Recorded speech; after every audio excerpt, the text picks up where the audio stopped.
قرآن کہتا ہے کن کے بارے میں؟ حضور کے غلاموں کے بارے میں، حضور کے صحابہ کے بارے میں۔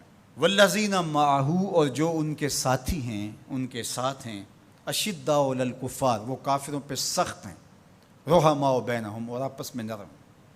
قرآن تو یہ کہتا ہے کہ ان کی سختی کفار کے لیے تھی، اور کفار کے کلیجے چیر کے رکھ دیے اور آگے بڑھ گئے، اور تاخت و تاراج کر کے رکھ دیا دنیا کی سپر طاقتوں کو، اسلام کے جھنڈے دنیا کے کونے کونے پہ گاڑ دیے۔ یہ ان کے سینے میں وہ امڑتے ہوئے طوفان تھے جس کے آگے کوئی ٹھہر نہیں سکتا تھا۔ بدر کی کہانیاں دیکھیں، صرف 2 گھوڑے، 6 زرہیں، 8 تلواریں، اور جن کے پاس تلوار نہیں تھی کھجور کے ڈنڈے توڑ لیے۔ یہ اللہ کے مجاہد تھے، چلے تھے جنگ کرنے کو۔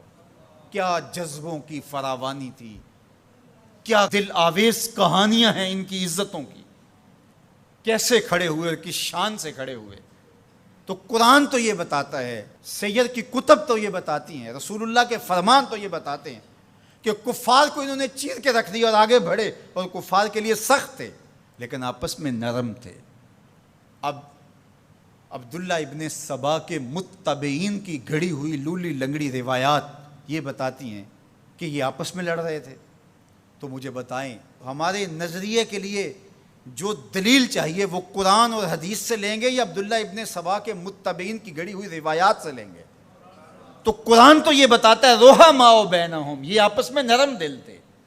باقی ایک باشعور معاشرے کے اندر اختلاف رائے ہو جانا وہ ایک الگ بات ہے، وہ میرا آپ سے ہو سکتا ہے، آپ کا میرے سے ہو سکتا ہے۔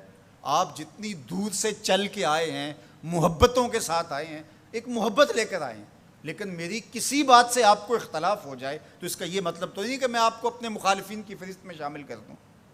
تو یہ تو کوئی بات نہیں ہے۔ اہل رائے کے درمیان رائے کا اختلاف، باشعور لوگوں کے درمیان کسی چیز کا اختلاف، یہ امر آخر ہے۔ اختلاف آخر اور چیز ہے، مخالفت اور چیز ہے، رائے کا اختلاف اور چیز ہے، حسد بغض کینہ اور چیز ہے۔